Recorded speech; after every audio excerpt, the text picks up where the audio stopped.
So ayun, good morning mga bossing. Mag-tutorial tips lang ako about dito sa ating Yamaha YTX. Ano nga ba ito? Yan. Ito mga relay na ito. Ito yung sa flasher relay. Ito naman yung sa starter button natin, ng ating starter. Yan. Andito yung starter relay niya. Kung mapapansin nyo, yan. Itong kulay red na may white. Andito siya, oh. Yan. Ayan siya. Pag sira to, hindi magi-start ang ating motor. Try natin mag-start. Yun, nag-start siya. Pero try natin tanggalin to. Tanggalin ko. Yan.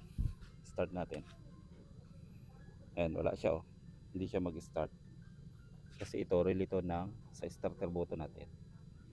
Try natin sa tester. Ito. Yan, oh. Dito. So yun, na-set up ko na yung ating test light. Ayan, starter natin.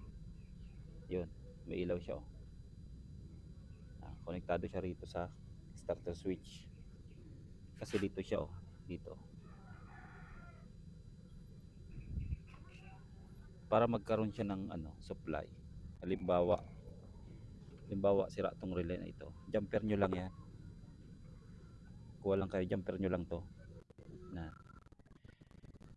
itong red na may white saka itong brown, jumper nyo lang dito.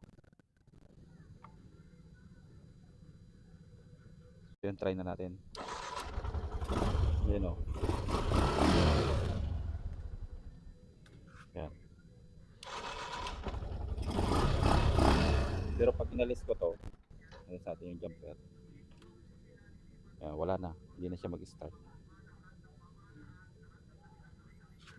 Kaya pag ayaw mag-start ng inyong motor, lalo YTX, check nyo rin ito. Baka sira na ito. Kung sakaling sira, jumper nyo lang dito. Yan. Dito sa red na may white saka sa brown. Yan lang, jumper nyo lang dyan.